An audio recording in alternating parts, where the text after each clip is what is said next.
Vivo Y22s so ভিভোর Y সিরিজের আরেকটি নতুন চমক নিয়ে আসলো ভিভোর Y22s এই ফোনটি কতটুকু ভ্যালু ফর মানি প্রোভাইড করছে আমাদেরকে, এবং এই ফোনটার বাজেট রাখা হয়েছে 21,990 টাকা।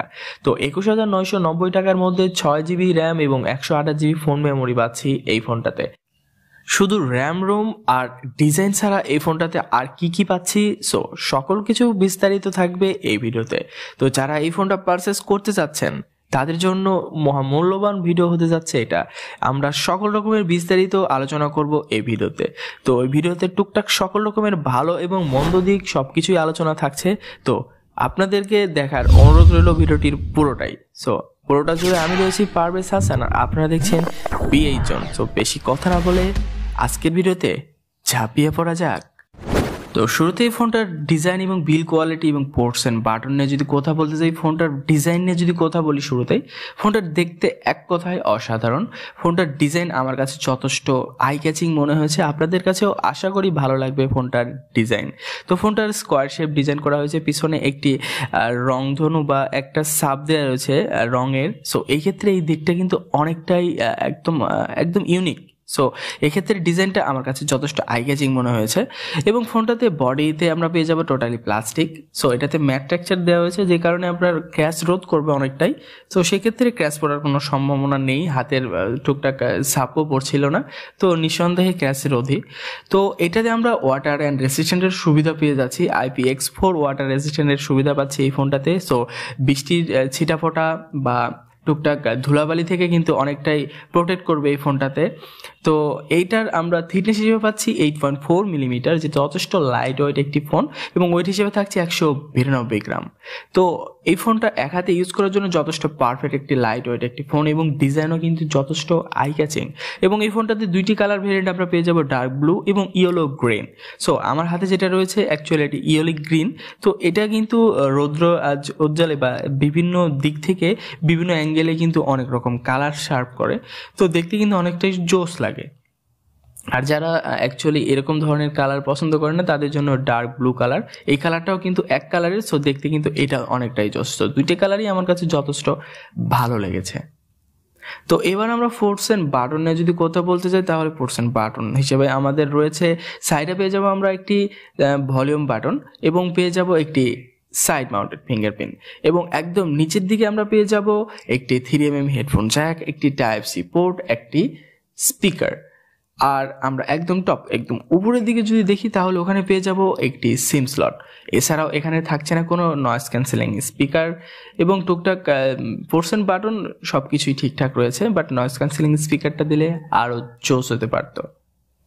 এছাড়াও ফোনটাতে আমরা রেয়ারে ডুয়েল ক্যামেরা সেটআপ দেখতে পাবো, যেটা মেইন ক্যামেরা হিসেবে পাবো 50 মেগাপিক্সেল ক্যামেরা, এবং ফ্রন্টে আমরা পেয়ে যাবো ওয়াটার ড্রপ নচ ডিসপ্লে। তো এক্ষেত্রে ওয়াটার ড্রপ নচ একটু বেমানান এই সময় এসে, তো আমি এটা নিয়ে বিস্তারিত আলোচনা করছি। তো ডিজাইন ক্ষেত্রে আমরা পিছনে ডুয়েল ক্যামেরা দেখতে পাচ্ছি, যেটার মডিউলগুলো অনেকটা বড় করে রয়েছে। তো সেক্ষেত্রে কিন্তু ভি সিরিজের ফোনকে অনেকটা ওই রকমই লাগছিল, তো দেখতে কিন্তু স্টাইলিশ লাগছে। তো এক কথায় ডিজাইন এবং বিল কোয়ালিটি আমার কাছে যথেষ্ট ভালো লেগেছে।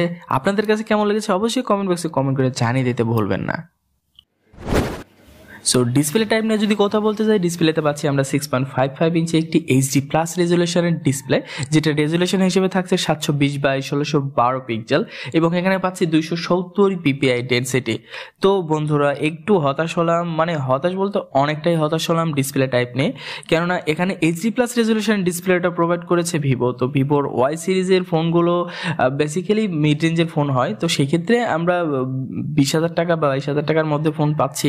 তো এই ক্ষেত্রে আমরা একটু এক্সপেক্ট করতে পারি যেটা ফুল HD+ বা অ্যামোলেড না হয় বাদই দিলাম, ফুল HD+ অ্যাকচুয়ালি আমরা এক্সপেক্ট করেছিলাম যে ফুল HD+ রেজলিউশন ডিসপ্লে দিলে তাহলে 22,000 টাকার মধ্যে আমরা অ্যাকচুয়ালি মানিয়ে নিতে পারতাম, বাট এখানে দিয়েছে মাত্র HD+ রেজলিউশন ডিসপ্লে, এবং পিপিএটাও অনেকটাই কম, 270। সো ডে লাইটে গেলে বা একদম রৌদ্রোজ্জ্বলে গেলে কিন্তু আপনার ডিসপ্লেটা দেখতে অনেকটাই প্রবলেম হতে পারে।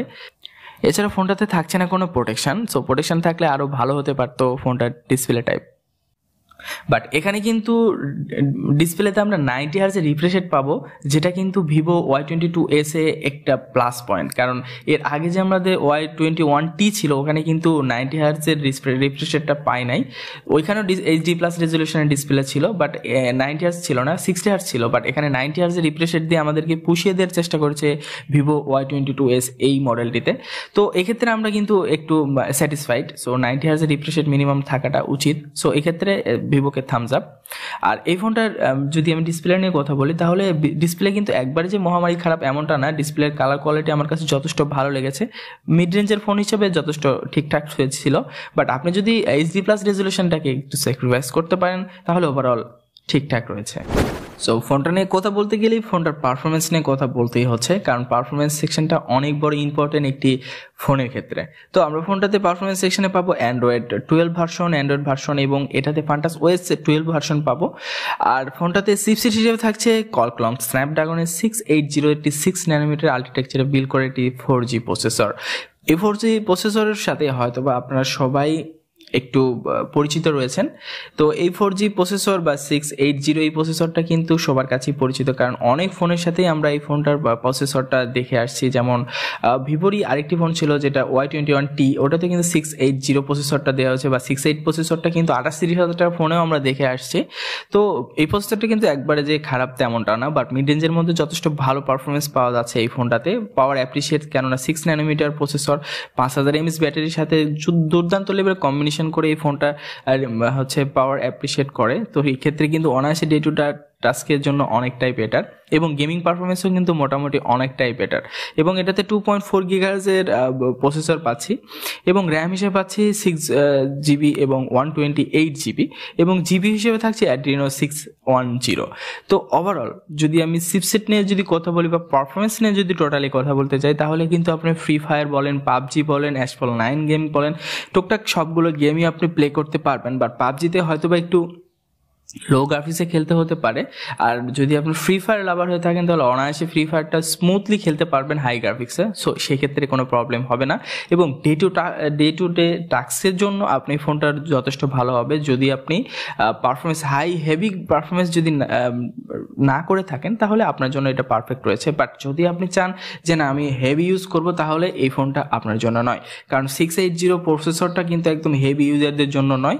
এই ক্ষেত্রে আপনার স্যাক্রিফাইস করতে হচ্ছে। এখানে যদি আপনি ডে টু ডে টাস্ক করেন, মাল্টিমিডিয়া কনজিউম করেন, ওভারঅল টুকটাক মানে ভারী কাজ করেন, তাহলে ঠিকঠাক রয়েছে। বাট হেভি ইউজারদের জন্য এটা রিকমেন্ড করা যাচ্ছে না। তো ফোনটার ক্যামেরা টাইপ নিয়ে যদি কথা বলতে যাই, তাহলে মেইন ক্যামেরা হিসেবে পাবো আমরা 50 মেগাপিক্সেল ক্যামেরা, যেটা অ্যাপারচার 1.8 এবং 2 মেগাপিক্সেলের একটি ম্যাক্রো লেন্স পাবো, এটা অ্যাপারচার 2.4। ওভারঅল ক্যামেরাটা ভালো লেগেছে, বাট এখানে যদি একটা আলট্রা ওয়াইড লেন্স দেখতে পারতাম তাহলে আরও খুশি হতাম। আর এই ফোনটার পিকচার কোয়ালিটি আমার কাছে যথেষ্ট ভালো লেগেছে, বাট পিকচার তোলার আগে একটু মানে ঝিঝির করছিল, হয়তোবা এটা অপটিমাইজেশনের একটু প্রবলেম। বাট সফটওয়্যারের মাধ্যমে হয়তোবা পরবর্তী আপগ্রেডের মাধ্যমে আমাদেরকে এটা সলভ করে দেওয়ার চেষ্টা করবে ভিভো।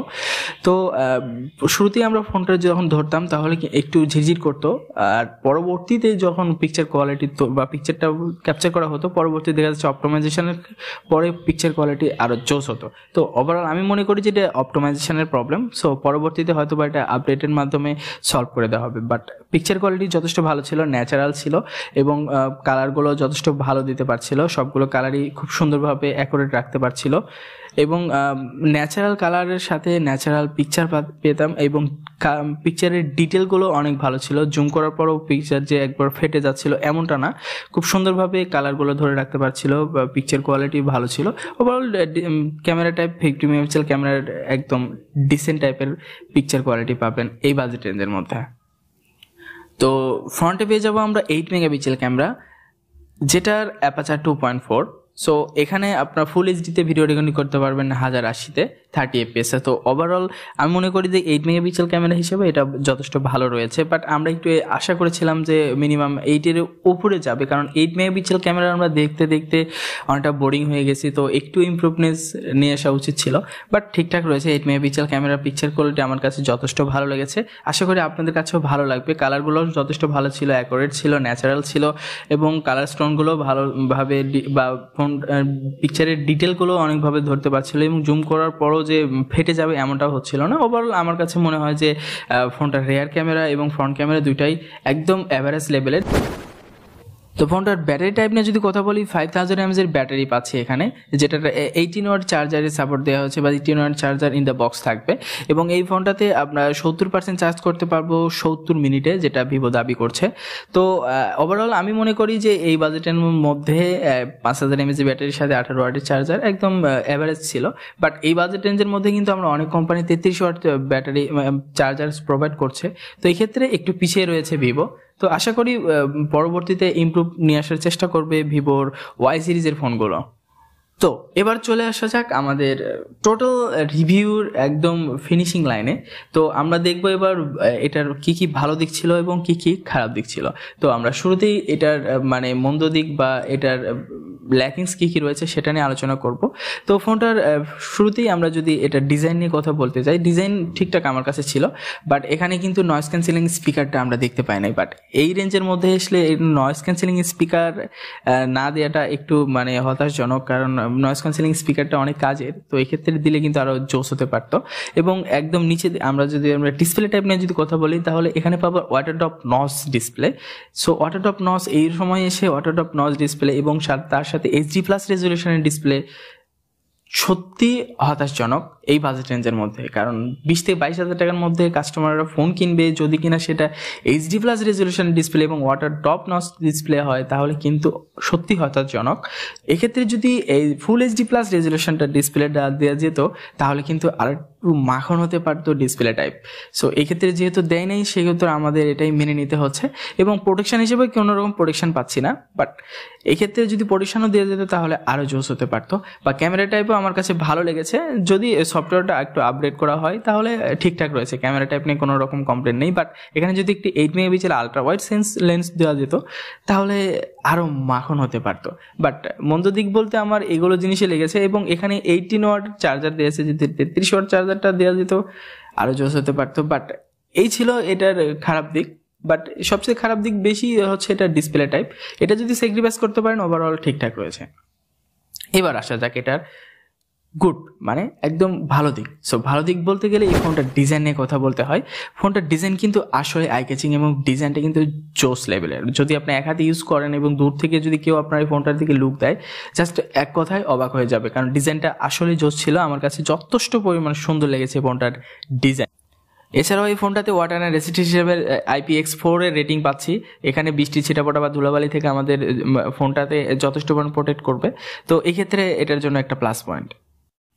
এছাড়াও এই ফোনটার চিপসেট কোয়ালিটি অনেকটাই জোস, কারণ এই বাজেট রেঞ্জের মধ্যে 680 প্রসেসরটা কিন্তু একদম অনেকটাই ভালো। কারণ মাল্টিমিডিয়া কনজিউমের জন্য ভালো ব্যাটারি ব্যাকআপের জন্য এই পাওয়ার অ্যাপ্রিসিয়েট চিপসেটটা যথেষ্ট সুন্দর।